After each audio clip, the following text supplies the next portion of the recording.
Moshi, Ma'am Mayday, Miss Paula, dito pa, isa pang kaopisina, ang aking katukayo, Sir Wilson, Ma'am Senny, hello, and Sir Benny.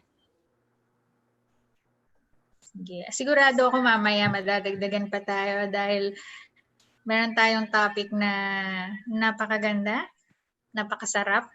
Siyempre, pagkain, paborito na lahat ng Pilipino. At hindi lang siya tungkol sa healthy eating, it's healthy Pinoy eating. Kaya tungkol siya sa ating usual Filipino plate. Sigurado akong nakita nyo na ang makikita nyo dito at makaka-relate kayo. May nadagdag pa po sa atin, si Miss Cheng, I think, nandito po.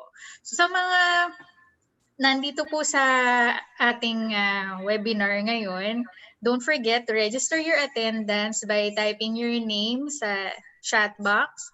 Also, if you have questions, comments, especially in this very relevant topic, you can put them in the chat box and we will ask our resource speaker later to address those questions. Or iparating man lang natin sa kanya yung ating mga comments.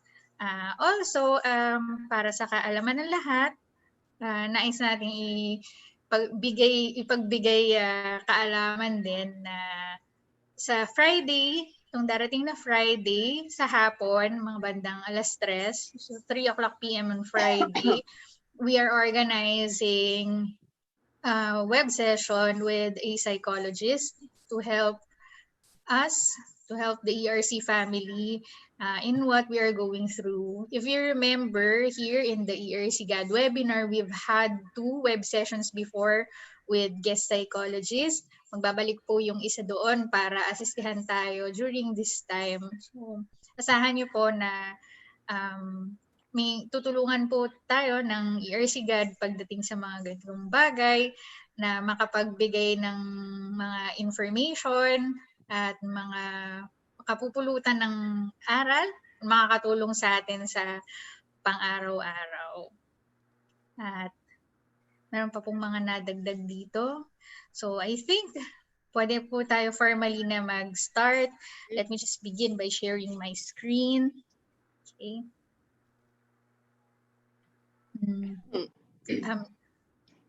Doc, excuse po. Can I borrow the screen po? Okay. So, stop share ko siya. Sige po. Ayan. So, I would just like to share my screen with you.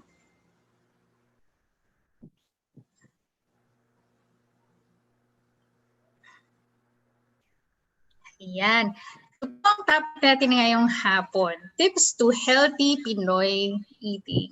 At kasama po natin ang ating guest speaker, resource person, Dr. Irene Aye Mapili. Yan po si Doc. Nakita niyo sa inyong screen.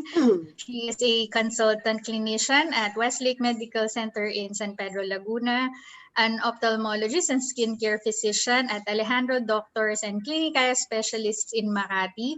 She is an eye surgeon at the Fatima Medical Center and professor of College of Medicine at Fatima University, a board top-notcher for both the physician licensure exam and diplomate ophthalmology board exam. At higit po sa lahat, isa po siyang kakilala ng ating very own na si Ma'am Beth. Hello, Ma'am Beth. Baka may masasabi ka pa sa ERC family tungkol sa ating guest for today.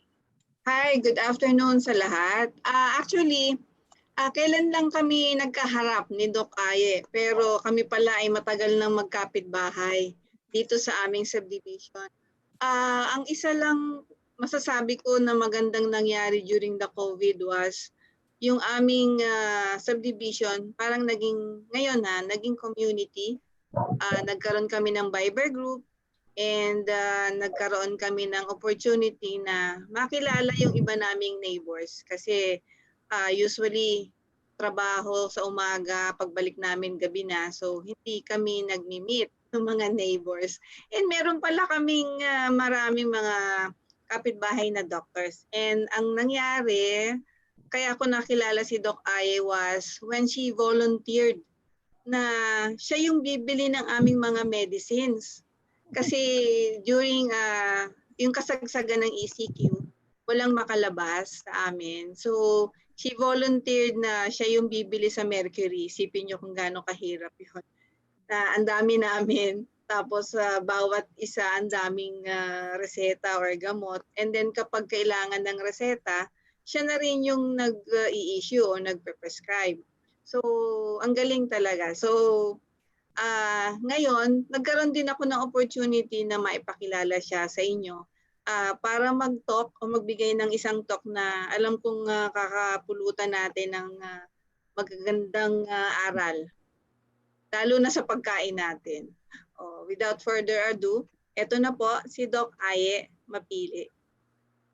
Doc Aye, good afternoon. Good afternoon. Good afternoon, everyone. Good afternoon po. Okay. Hi, thank you ERC. Thank you for this GAD webinar, and thank you Attorney Joanne and Ma'am Lilibet for the gracious introduction. Okay ba yung aking Audio. audio or yung loudness ng aking voice naririnig ko? So again, my name is Doc Aye Mapile.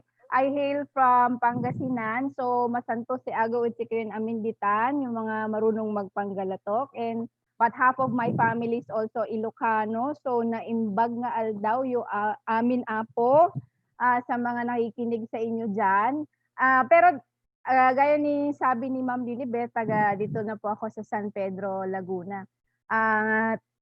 Isa pong karangalan na makapag-share po ako sa inyo ngayon ng isang timely na topic. I hope na kayo pong lahat ay maraming matutunan. So, i-start ko lang po yung screen ko.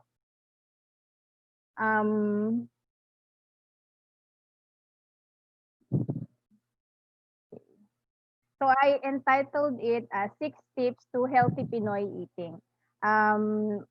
Addressing the nutrition imbalance of the Filipino diet. So, what we are going to tackle now is how the Filipino food or the food that we eat as Filipinos affect our health.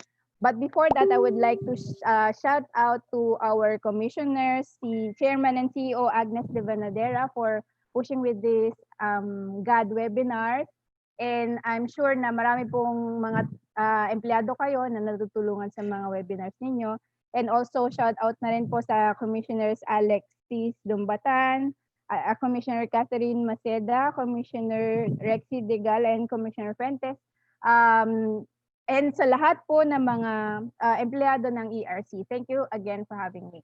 So my first ever slide is this one. Okay, so I'm showing you the usual or typical almusal ng Pinoy. I don't know what you ate this morning, but this is one of the favorites ng isa sa aking mga pamangkin. So, hot silog. And I don't know kung ganyan din ang mga paborito ninyong almusal. Pero typical po yan sa Filipino almusal.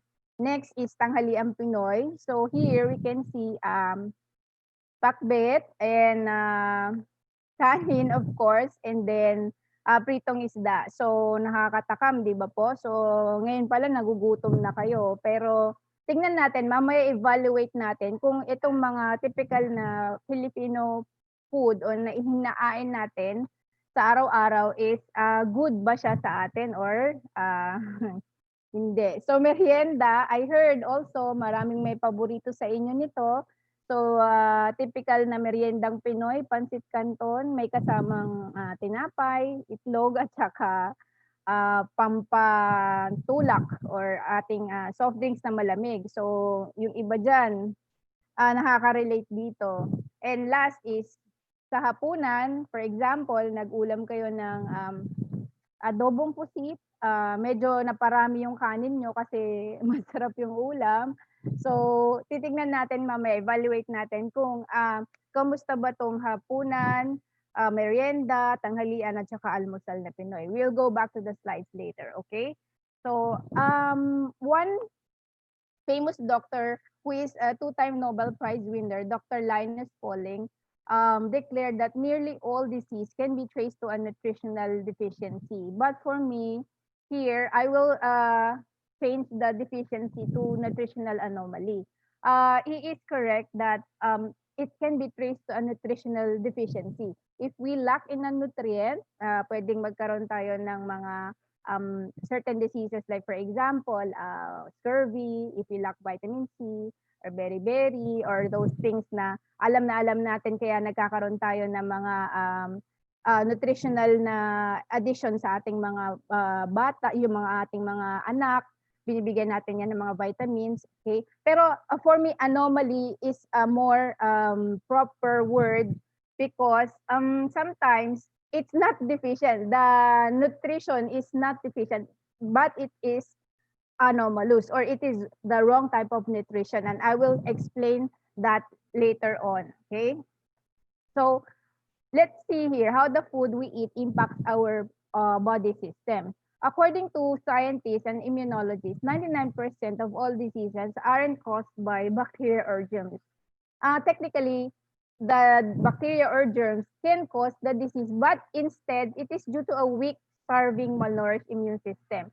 Kung iisipin natin, for example, if the bacteria or the germs enter our body, but we have a very strong immune system, the bacteria or germs will not be able to cause the disease. But because we have a weak and starving, malnourished immune system, the disease is now able to penetrate our bodies. Why do we have then this weak immune system? Okay, so we will see to it. Okay, we will see that. Okay, so our immune system, did you know that the immune system is an internal army that God designed inside our bodies to fight off any offending organism or toxin attacking our bodies. It starts with our skin. So the immune system, nag-start po yan dito pa lang sa skin natin. And did you know that our saliva is part of the immune system already? So once you start chewing your food, you're already fighting off any bacteria that might be included in your food. Your saliva is bactericidal. So immune system is composed of your kulane or your mga lymph nodes, okay, yung mga tonsils nyo, kasama po yan sa immune system nyo, yung pong bone marrow nyo, at yung mga lymphatics nyo, tonsils nyo, so lahat po yan kasama sa immune system. So pag nagkakaroon kayo ng mga kulane, don't be afraid na, but may mga kulane ako. It's a sign that your immune system is working. Okay, so let's watch this video. For example, malikli lang to. It's super short, okay? Under attack. Billions of bacteria, viruses, and fungi are trying to make you their home. So our bodies have developed a super complex little army with guards, soldiers, intelligence.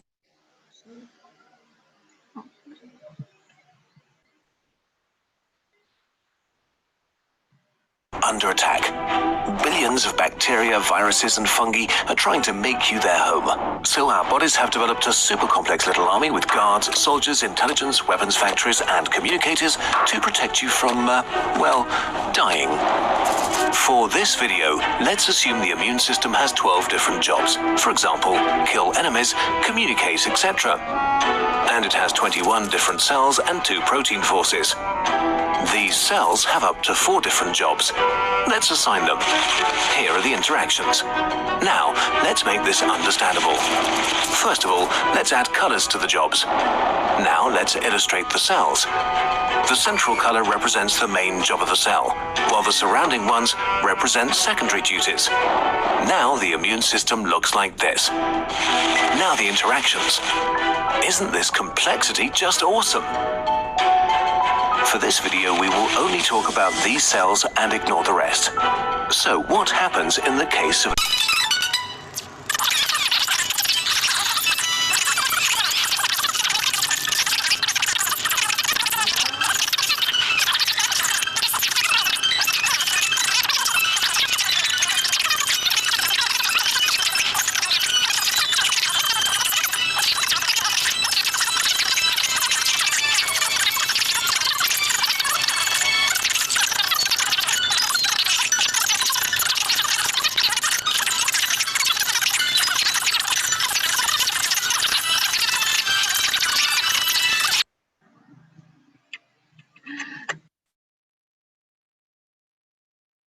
Fast forward ko talaga yon, okay? Kasi I was just illustrating the complexity of the immune system. So that was something that happens when, for example, we get pricked by a nail, for example. Our immune system is at the very start of it and battling yung offending organism. So our immune system is very hardworking, is very complex. You cannot even start to imagine, even if I'm a doctor already for 11 years, nobody has really memorized kung paano talaga nag-work ang immune system natin kasi sobrang galing-galing niya at saka sobrang komplikado niya. It works on its own. It's very efficient. It's very reliable. It's very systematic.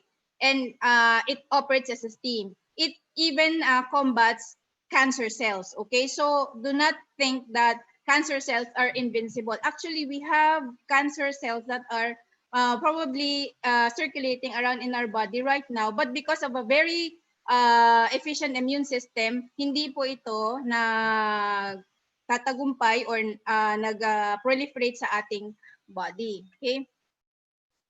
So our immune system is actually one of God's very good design. In Colossians, it said, "For by him all things were created in heaven and on earth, visible and invisible. And he is before all things, and in him all things hold together." You believe that these cells in the body, they follow God's laws. So when you are given God's laws, when you break the laws, you will reap the consequence. You don't have to tell the cell of the body to attack. They are doing it on their own because they're designed to be that way.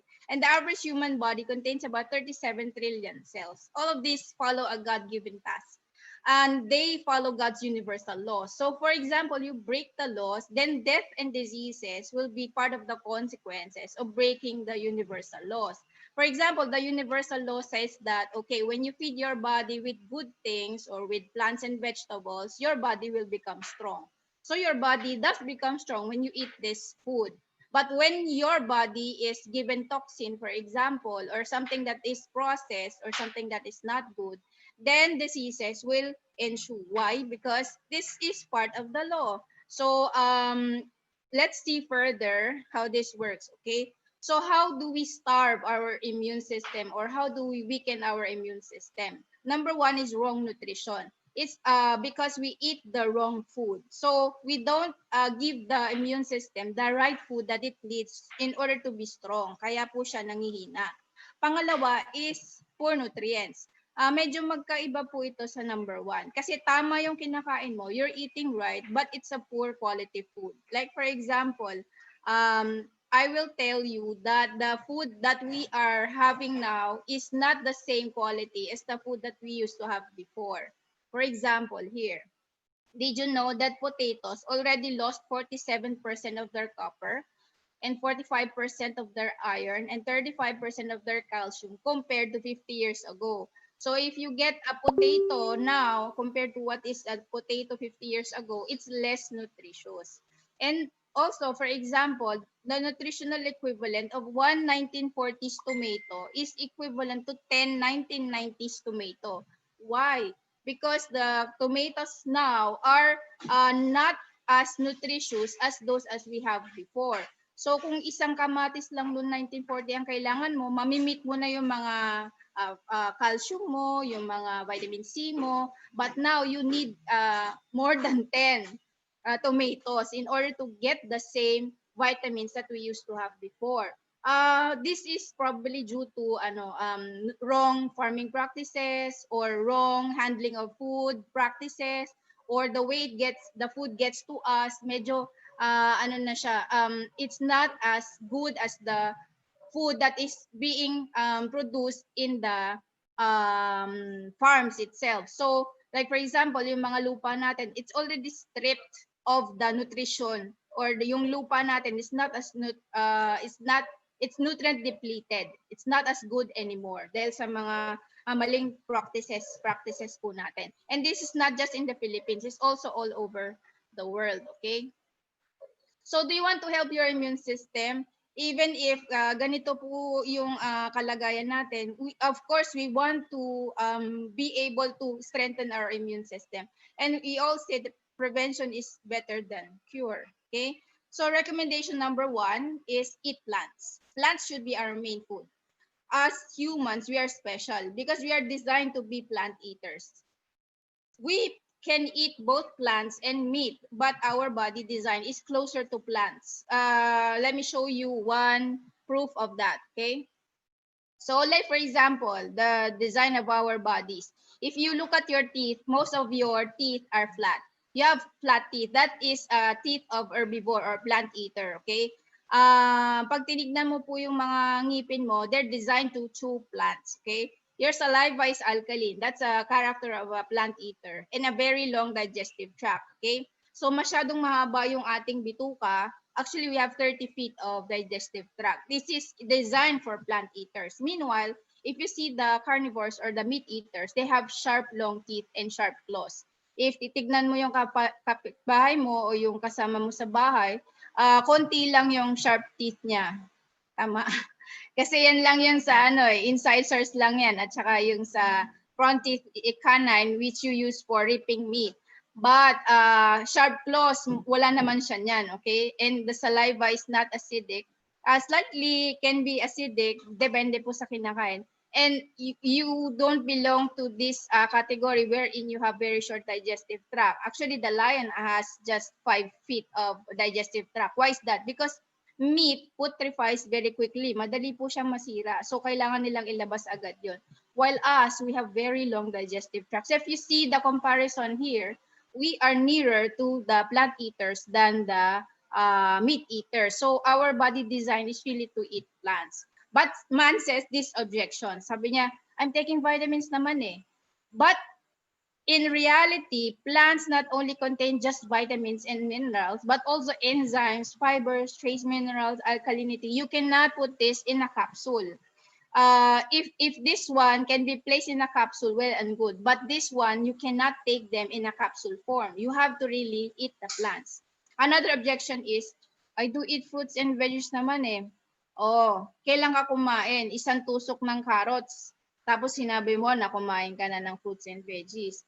My dear fellow men, you need about 15 different kinds of fruits and vegetables. Hindi po ibig sabihin na porket may karampot kang green is ano na po yun, nakuha mo na yung recommended na amount.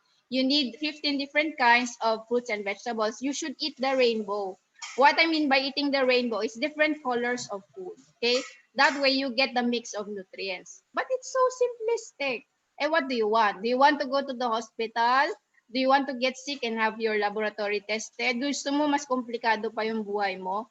We are given plants to be cure for our illnesses. Like for example, meron kang ubo-sipon.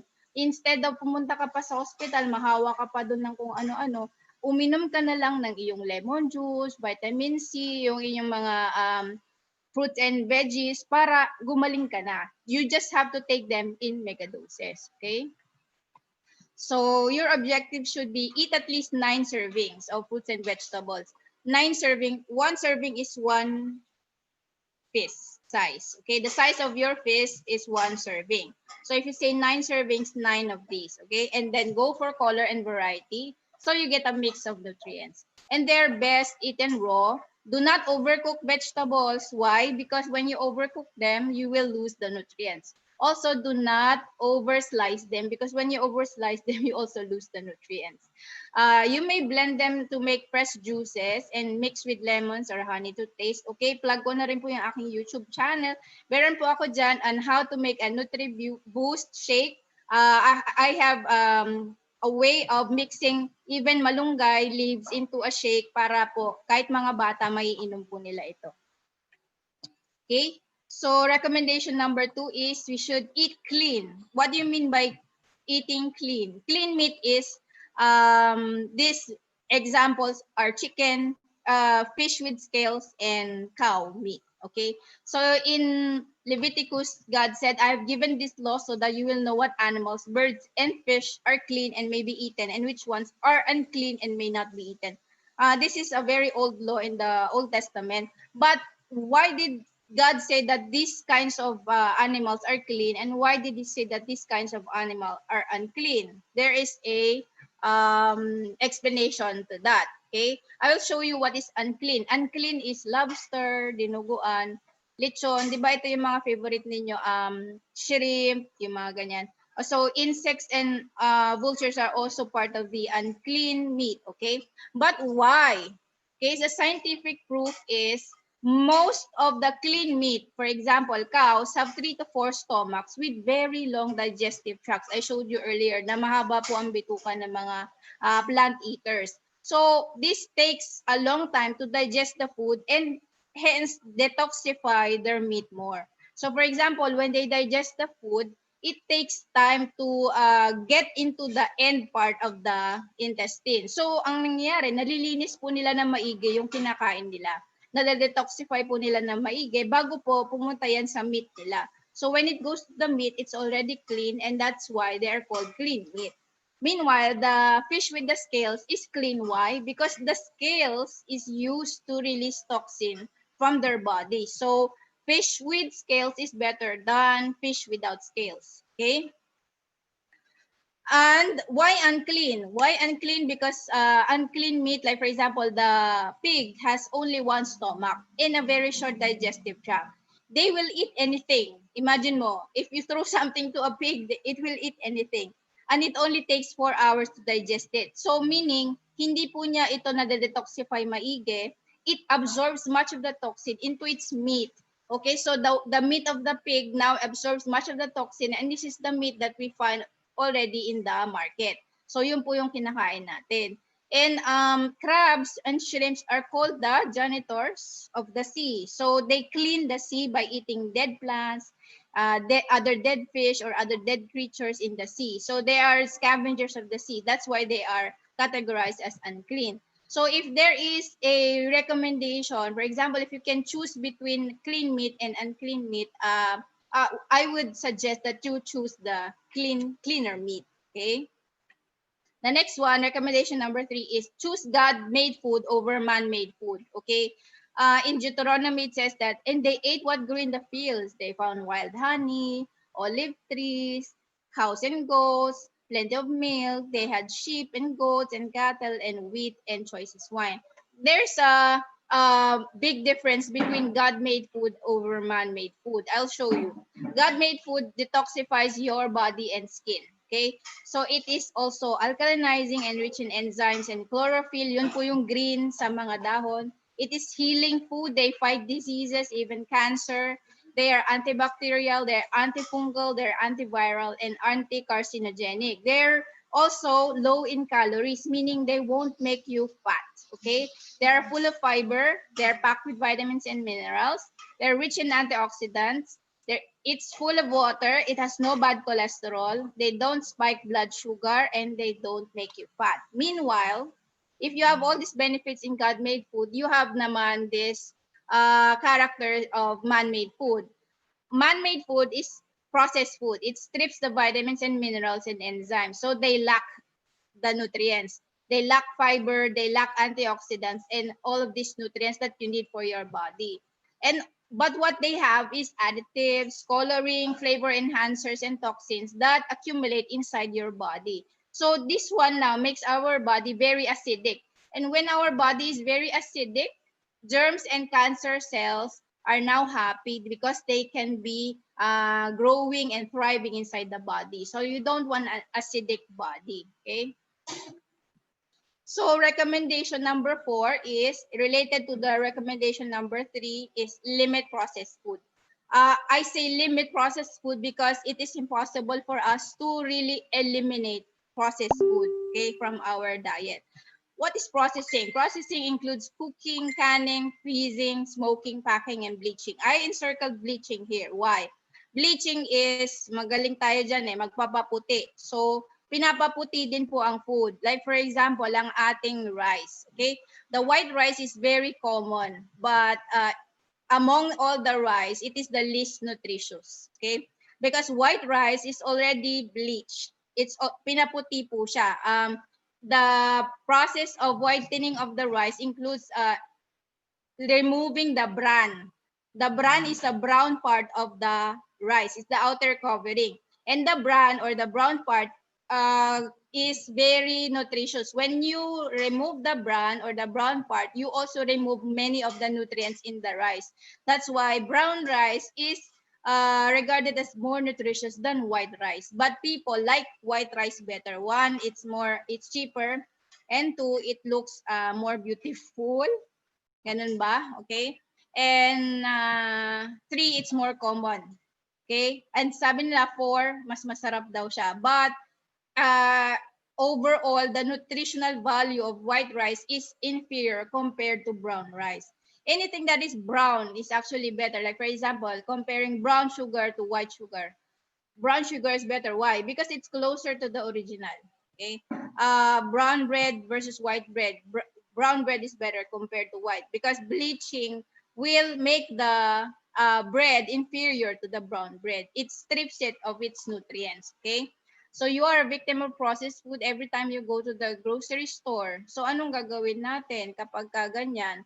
Sabi ko, i-limit lang po natin yung ating processed food. So why should we avoid it? One, they use up enormous energy to digest.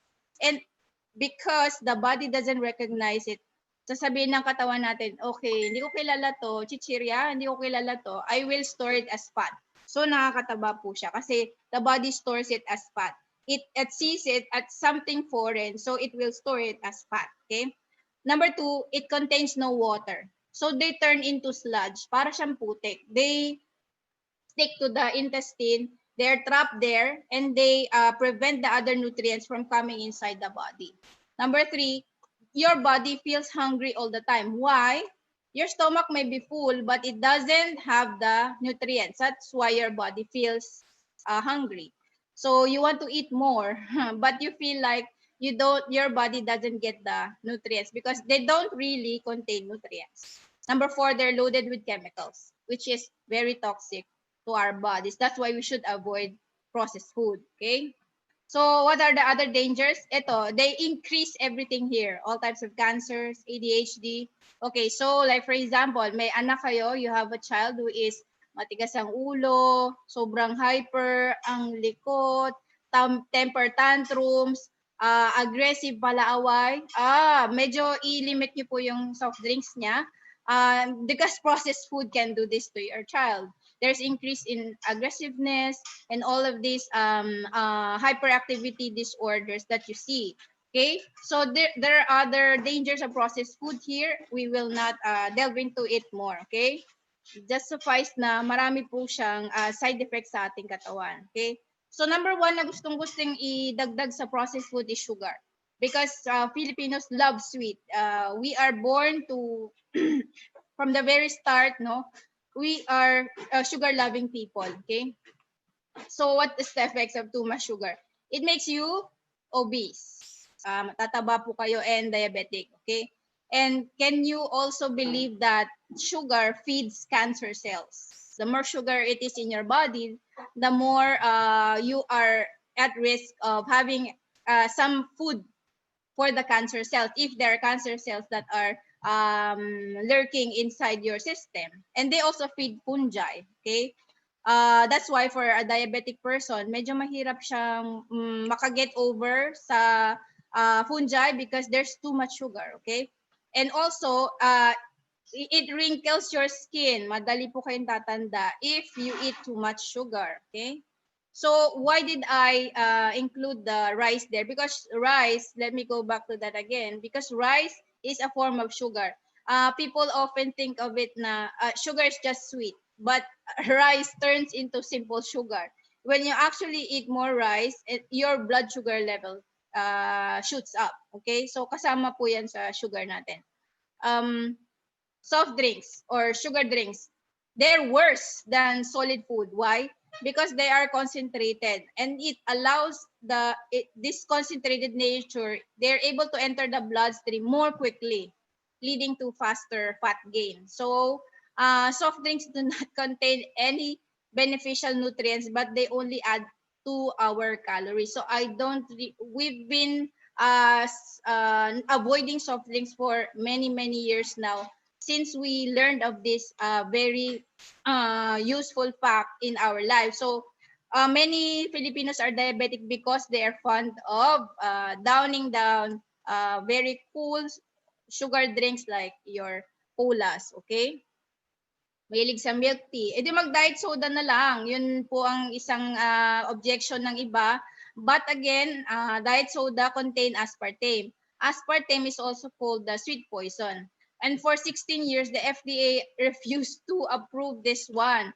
But lobby, tapos na-approve din po siya because it has 92 different health side effects. And if you look at how aspartame is broken down here at the end, it eventually forms formaldehyde. So where do you see formaldehyde? It's also formalin.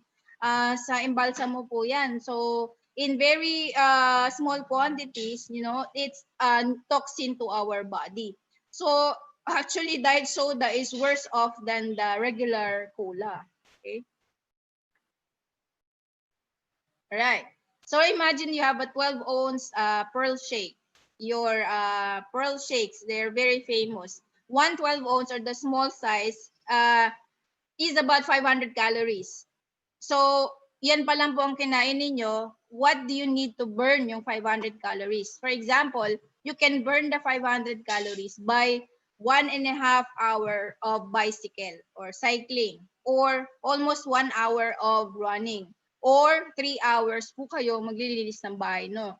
So, choose which one you want. Do you want to drink the 12 ounce pearl shake or clean your house for 3 hours in order to burn that 500 calories? Okay. So what is the healthier option is drink water. So if you drink water, you have clearer skin and it helps detoxify your body and it will make you look younger, better. And can you believe it will make you burn fat faster? So sa mga gustong magpapayat po, water therapy can be a good option. Why? Because when you drink lots and lots of water, more than 2 liters, maybe 3, 4, 5 liters, you will up your metabolism. Your metabolism will go up and you will burn fat faster. Okay, so that's the one of the very good advantage of drinking water. Okay, so healthier sugar options is coconut palm sugar, maple syrup, date sugar, raw honey, and natural sweeteners from plants. So all of these types of sugar come from plants. Okay, so the next one is one very common additive to our processed food is monosodium glutamate or betchin. Okay, what is betchin? Betchin is first discovered in Japan as a flavor enhancer for soups, and it's a flavor enhancer in many processed food. It sorts of excites the neurons to death. Why?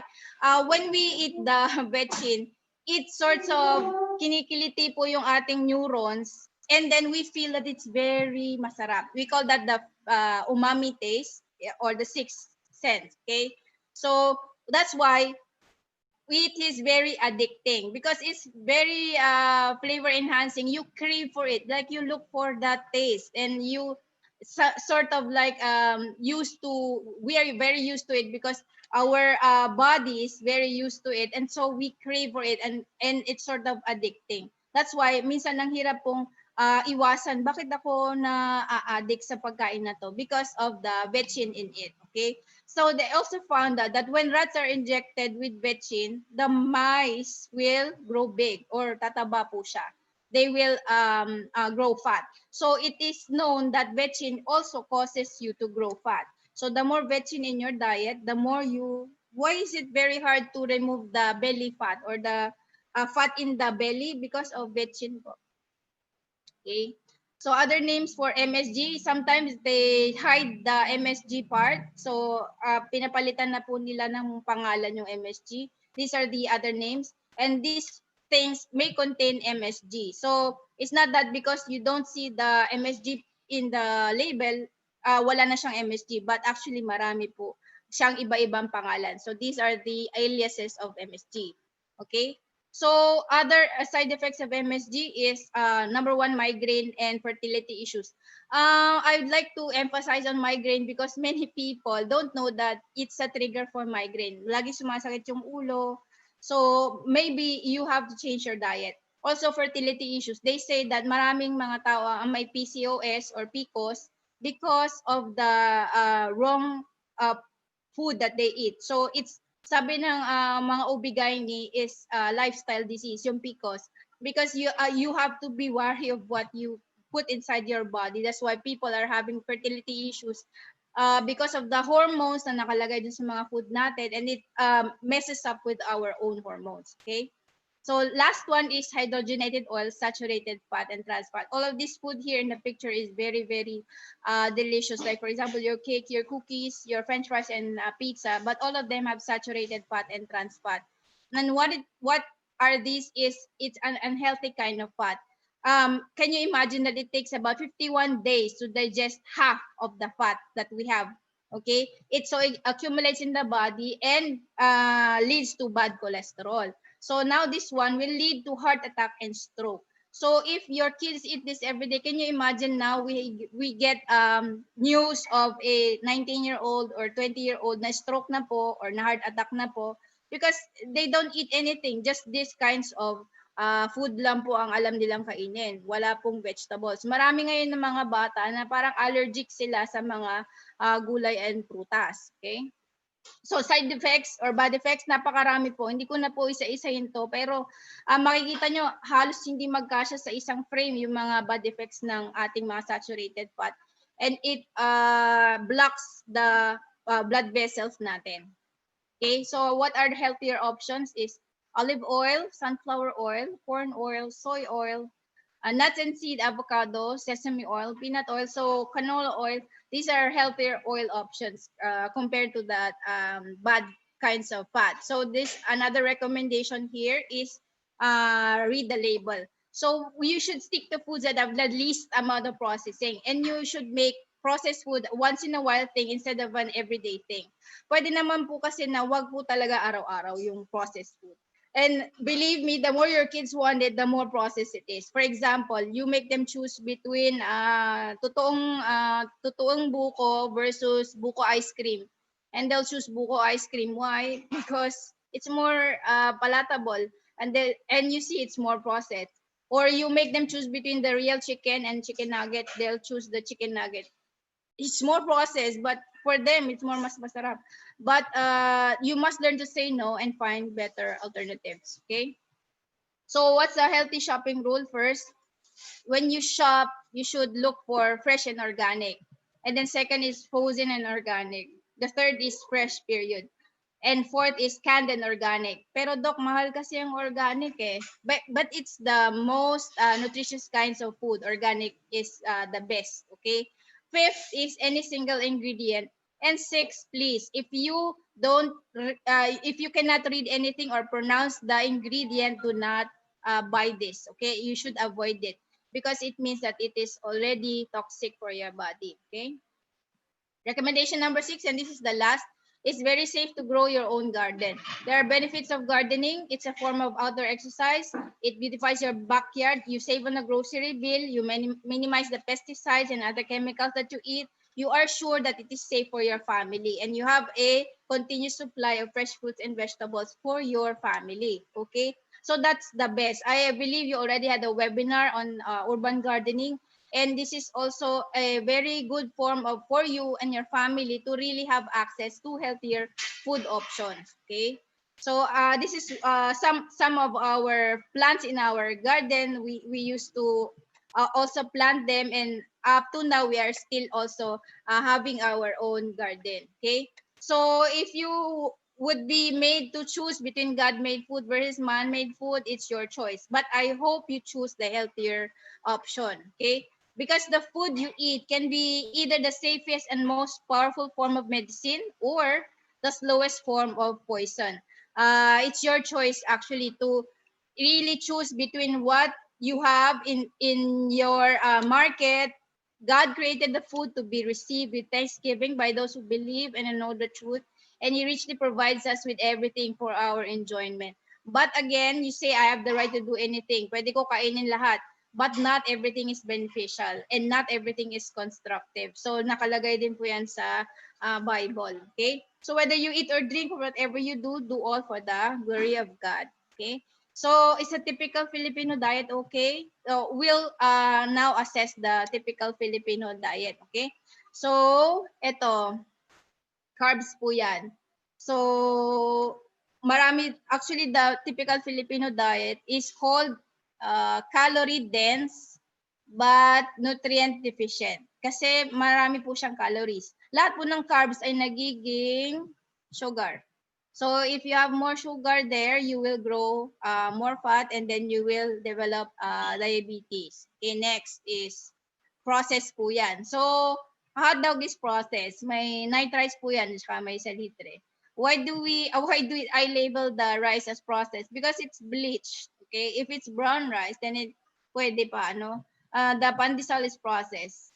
The pancit canton is processed. And then the soft drinks also processed. So here is a highly processed diet. It looks seemingly it looks okay, but actually marami po sa kanya ang process. Okay? And then, kumain nga siya ng gulay, pero konti lang. During the tanghalian lang siya kumain ng gulay. So, gulay dapat ang main food eh. So, dapat, every time you eat, there should be gulay in there. You should have a fresh supply of fruits and vegetables in every meal. If the fruits can be papaya, can be anything growing in your backyard, you should have it in breakfast, in lunch, and in the dinner time. Okay? So the Pinoy food plate, it's calorie dense but nutrient low, okay? So if you look at the plate, dapat po half of it should be fruits and vegetables. And then 25% or 1/4 should be meat. And then 25% should be the grains or kanin.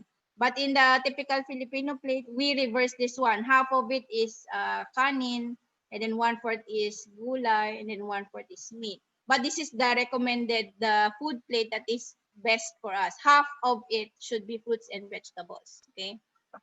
And so in connection, the 4th week of July is Diabetes Awareness Week. We rank 5th behind China, Indonesia, Japan, and Thailand, the number of diabetics, and about 50,000 Filipinos already died in 2017 due to heart attack, stroke, kidney failure because of diabetes.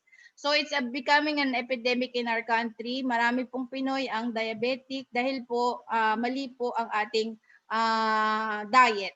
Okay? So ang take home ko talaga po is invest in your nutrition. Okay, mahal po ang organic, mahal po ang gulay, mahal po ang prutas, but you have to invest in your nutrition. Why? Because mas mahal po magkasakit. It's always prevention is better than cure. Your healthy food is cheaper than hospital bills. So it's wise to invest in your nutrition. So again, thank you very much to Ma'am Agnes for this GAD webinar, and it's been a pleasure to be talking to you. And I will now be also plugging, my YouTube channel. It's I Choose You. If you want more health videos, you can find it in my channel po. And if you have questions, I will be ready now to accept the questions po. Thank you. Hello, Doc Aye. Thank you very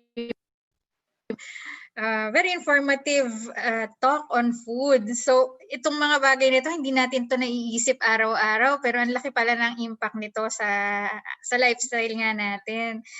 So, may questions po tayong dito sa chat box. Ma'am Beth, kindly check naman po. Alam ko may questions po tayo sa chat box. May nakita ako dito regarding sa MSG. Na meron na daw study on the MSG na okay na siya? Meron po ba? Actually, controversial pa rin po siya. Kasi MSG, if you will see, it is FDA approved. It's FDA approved in very minute amounts. But nobody has really studied it for long term and in its cumulative form. Meaning, kung nagpatong-patong po siya or nag-accumulate po siya sa katawan natin, ano na po yung chronic na effect po niya. So in the US, they call MSG as the Chinese restaurant syndrome. Kasi ako po, personally, tinanggal ko na po yung betchin sa diet ko. So pagka po, like for example, kumain ako sa labas and then yung food ko is merong betchin, or yung mga magic sarap buyon, mga ganun po, nagpapalpitate po talaga ako. Kasama po siya sa Chinese restaurant syndrome na sinasabi. Headache is also one. And pero sa ibang tao, it doesn't have that effect. But for some people, it has that effect. but nobody has really studied it in a long-term basis and also yung pangmaramihan po. But yes, it's very controversial, MSG po. Okay, thank you po. Meron pa pong isa dito, si Ma'am Zenny. Ang tanong niya, Doc, yung daw po bang food may effect sa behavior, particularly sa mga kids? Pero meron ka yata nabanggit kanina, Doc. Yes po, opo. Meron po siyang effect. Like for example, I can also give you the, kumbaga parang reference to it. May mga processed food po tayo, like for example, your soft drinks, which contribute to aggressiveness in children. And also, parang nagiging mainitin ng ulo nila or sobrang likot nila. They're what we call false positive ADHD. Processed food can also do this to your children. So it's best that you teach them how to eat healthy. Because if they continue on eating with the unhealthier options, hanggang paglaki po nila, dadalhin po nila yung consequence po na yon. And sometimes, hindi lang po food meron din pong study na prolonged gadget use, for example, nagkakaroon po tayo ng false positive din sa ADHD. Ngayon lang din po naman lumalabas itong mga study na to. So if you fast them, if you do fasting on gadgets and then you fast them on the wrong kinds of food, bumabalik po yung bata sa normal. Hindi po siya ganun kalikot, hindi po siya ganun ka-hyper, hindi po siya ganun ka-tantrum. Nagiging better po yung mood or yung attitude ng bata. Thank you, Doc. Attorney Joanne, meron pa ba? Yes, I think meron pa po tayo isang question. How about taking mga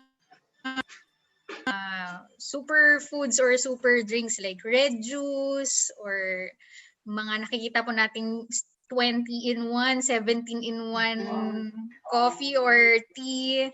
Yan. What can you say about that, Doc? Okay, nice naman po yan. They usually are from plant-based naman po siya. And depende pa rin po sa type of processing nila.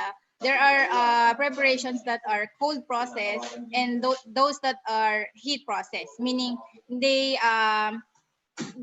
go through heat. So when you go through heat, you can destroy some of the nutrients. But cold processing is better than heat processing. Depende po kung paano po na-process yung mga fruit juices na yun, kung paano nila kinuha and kung paano po nila na-mix. But like I said earlier, that some of these processing can strip some of the nutrients. So comparing the original from the tree itself, compared to the one in the bottle, mas superior pa rin po yung galing sa puno talaga. But sometimes it's practically impossible to get all of the 20 fruits, for example. Kaya po kumbaga rely na lang tayo sa a bottle na mix na po siya talaga. But it's also okay, but they are regarded as supplements. Why supplements? Because they supplement what you are taking in your diet. So hindi po siya yung main talaga. It's just supplement po. Yun, very good naman pala siya sa ating katawan. But of course, there's no substitute to what you take in every day. So, I think ang ano natin dito, ang matutunan din natin dito is we have to learn more about what we eat and what we drink. Yes. At lalo na rin pati sa hinahanda natin para sa ating family. Ngayon lahat tayo mas madalas na nasa bahay. So, ayun lang. Meron pa po tayong additional questions. How about chocolates? Okay. So, the best form of chocolate is dark chocolate. Okay, so that one is nearer to the chocolate that is original from the cacao plant. Okay, so hindi po kasi lahat ng chocolates are created equal. So the dark chocolate variety is the best form of chocolate because it's near to the original form po. Meron pa po pala tayong question about rice. You've mentioned po, Doc, na ang white rice bleach siya. So Yes. how about the colored ones? Meron po bang good, better, best sa mga colored ones? Red, brown, black? Opo. Actually, brown rice, red rice, black rice, they're grown as the natural type of rice. Okay? So as is siya po na nakakarating sa iyo. So if this rice did not undergo bleaching or any form of processing and they're the original form, then that's the best type of rice, or whatever the color is, because there are many variety of rice. There can be red rice or brown rice or black rice. As long as hindi po sila bleach or processed, they're good for your body. They're superior to the white rice. Okay po. So mukhang na-address naman po natin ang mga questions. Maganda rin po Okay. sinabi ni Ma'am Seni, the best po, Ma'am Alma, i-share ang inyong chocolates. Yeah, yes, That's yes. the best. Apo. Meron pa pong additional question. Have you heard of organic butter po, Doc? And what can you say about it? Ako nakarinig naman mga coconut butter, mga ganun po. Yan. Are they better than your typical grocery store butter po? Yes, there is a reason why they are more expensive. If organic butter is more expensive than your typical butter, because they're superior in terms of yung quality po nila. So kapag ka po sinabi na organic, mas maganda po yung paraan na ginawa sila compare po dun sa mga typical na butter natin na nasa market. Yun po. Okay. Sana po na-address natin ang mga questions ng ating participants. May hahabol pa po kaya ng mga questions? Mukhang wala na po, Attorney Joan. Apo, ayan. So, I think Thank you so marami much. talagang interested dito sa aking topic. So, ayan, Ma'am Beth, kayo na muna po.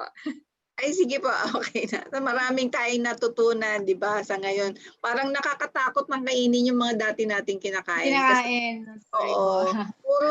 puro process, karamihan. Opo. Kasi mabilis yung pagpa-prepare. So, kaya doon tayo nagpupunta sa mga processed foods, di ba? Pero yun na nga, hindi nga sila healthy. Yes. Thank you po.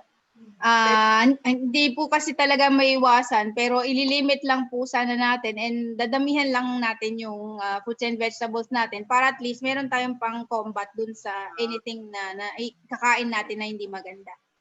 Tama. Tony John.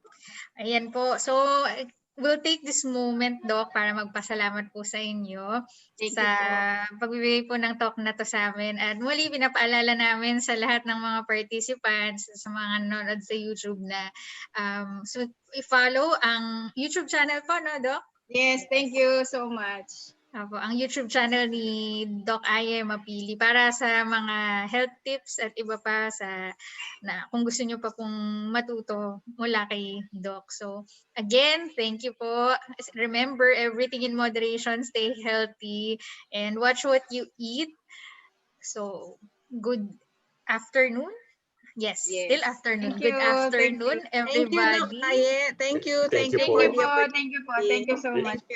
Remind ko lang po, meron pong rosary again for and novena for Engineer Rhea Bisamis at 6 o'clock. I think the link was shared also. Thank you.